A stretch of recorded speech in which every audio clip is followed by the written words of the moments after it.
Hello नमस्कार दोस्तों, स्वागत है आपका अपने यूट्यूब चैनल पर। तो आज हम यूपी ट्रिपल एस सी पेट के लिए करंट अफेयर की क्लास करने वाले हैं और एस एस सी सीजीएल के लिए भी बहुत इंपॉर्टेंट होने वाली है। इसमें आज हम जो अध्ययन करेंगे उसमें सूचकांक होंगे, महत्वपूर्ण इंडेक्स और उसके साथ साथ ब्रांड एम्बेसडर होंगे और साथ में जो नए पोर्टल या ऐप लॉन्च हुए हैं उनके बारे में अध्ययन करने वाले हैं। तो आइए देखते हैं आज की क्लास। जैसा कि बताया कि आज सूचकांक के बारे में अध्ययन करने वाले हैं, जो कि विगत 5 महीने मई से लेके आपको सितंबर तक के कराए जाएंगे और exam UP triple S C PET और सीजीएल के लिए बहुत ही महत्वपूर्ण होने वाला है। तो देखते हैं वैश्विक ऊर्जा सूचकांक, संक्रमण सूचकांक में भारत की रैंक। देखिए इसमें भारत की रैंक बहुत ही महत्वपूर्ण है बस, और ज़्यादा इंपॉर्टेंट जो चीज़ है वही देखिए आप लोग बस। तो भारत की रैंक 67 रही है। वैश्विक ऊर्जा संक्रमण सूचकांक में भारत की रैंक 67 रही है और स्वीडन इस पे टॉप में रहा है और 120 देशों को काउंट किया गया था और इसे विश्व आर्थिक मंच ने जारी किया है। दूसरा क्वेश्चन है वैश्विक शांति सूचकांक, शांति। तो इसमें भारत की रैंक 126 है और आइसलैंड टॉप पर है। आइस आइस का मतलब शांति होता है और भारत की रैंक 126 है।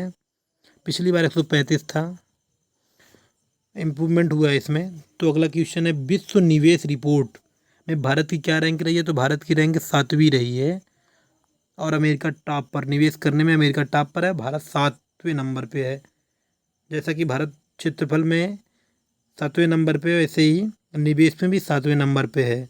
आप लोग रिलेट करते चलिएगा।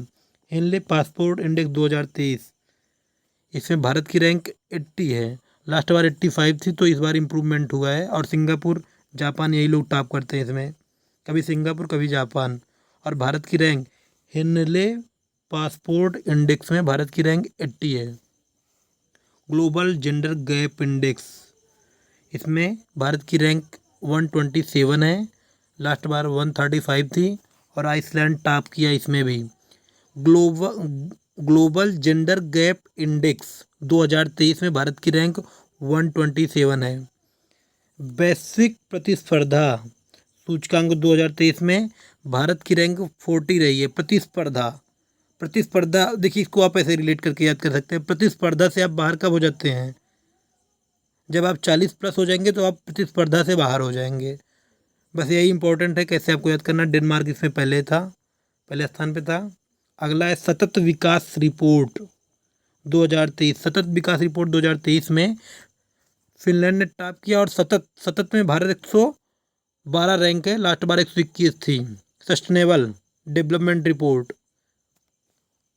अगला है राष्ट्रीय बौद्धिक संपदा सूचकांक, इसको जारी करता है अमेरिका की एक कंपनी है, ग्लोबल इनोवेशन पॉलिसी सेंटर। यही हमेशा जारी करती है और हमेशा अमेरिका को ही टॉप करती है। भारत की रैंक इसमें 42 है, लास्ट बार 43 था। अगला है गुड गवर्नमेंट इंडेक्स, इसमें भारत की रैंक 57 है। गुड गवर्नमेंट है, गुड गवर्नमेंट इंडेक्स भारत की रैंक 57 है और टॉप सिंगापुर है। पिछली बार 52 थी, हालांकि थोड़ा इस बार। अगली रिपोर्ट है विश्व स्वतंत्रता, प्रेस स्वतंत्रता सूचकांक। ये 3 मई को रिलीज होता है। देखिए मई का है ना, तो आप लोग मई तक, यहाँ पर बहुत ज़्यादा मई तक ही पूछा जाएगा। तो विश्व 3 मई को जारी होता है और इसमें भारत की रैंक बहुत ही, मतलब क्या ही बताएं, मीडिया के बारे में आप लोग अच्छे से जानते हो। 161 थी। 180 देशों में 161 थी। लास्ट बार 150 थी। और नार्वे हमेशा से टॉप करता है और नॉर्थ कोरिया इसमें सबसे फुसड्डी रहता है। लॉजिस्टिक परफॉर्मेंस इंडेक्स में भारत की रैंक रही है 38। लॉजिस्टिक में 38 रही है, लॉजिस्टिक में 38 रही है और सिंगापुर इसे टॉप किया है। वैश्विक दासता सूचकांक, दासता सूचकांक वॉकफ्री ने इसको लॉन्च किया है। ये जून की रिपोर्ट है और इसमें भारत की रैंक नहीं है और उत्तर कोरिया सबसे टॉप किया है। दासता मतलब जानते हो आप लोग ना, दास। उत्तर कोरिया में तो तानाशाही चलती है। आर्थिक स्वतंत्रता सूचकांक में भारत की रैंक 131 रही है, लास्ट बार भी इतनी थी। आर्थिक स्वतंत्रता सूचकांक में भारत की रैंक 131 है और सिंगापुर इसे टॉप किया है। ग्लोबल यूनिकॉर्न इंडेक्स, इसमें भारत की रैंक 3rd रही है, अमेरिका फर्स्ट रहा है। शायद चाइना सेकंड आया पर मुझे कंफर्म नहीं है। आप लोग बस इंपॉर्टेंट भारत का है, थर्ड रहा है किस में, ग्लोबल यूनिकॉर्न। हाँ, चाइना सेकंड पे है और भारत थर्ड पे है। भारत के पास 200 कुछ यूनिकॉर्न है और चाइना अमेरिका के पास 600 प्लस है। तो आप लोग इसको याद करते चलिएगा। अब आइए देखते हैं ब्रांड एम्बेसडर योजना और अभियान एवं संस्थाओं के बारे में। तो चुनाव आयोग ने अभी तक राष्ट्रीय आइकन किसको बनाया अभी हाल ही में, तो सचिन तेंदुलकर जी को बनाया है इन्होंने। सचिन तेंदुलकर को 2014 में भारत रत्न मिला था और ये एकमात्र भारत के ऐसे खिलाड़ी हैं जिनको भारत रत्न मिला है। और इनको 3 साल के लिए चुनाव आयोग ने अपना ब्रांड एम्बेसडर का राष्ट्रीय आइकन नियुक्त किया है, इन्हें इसके लिए चुना गया है। भारत पेट्रोलियम के लिए राहुल द्रविड़ जी को ब्रांड एम्बेसडर बनाया गया है पेट्रोलियम का। आईसीसी विश्व कप 2023 का ब्रांड एम्बेसडर किसे बनाया गया, तो आप लोगों को पता ही होगा, शाहरुख खान जी को बनाया गया इसके लिए।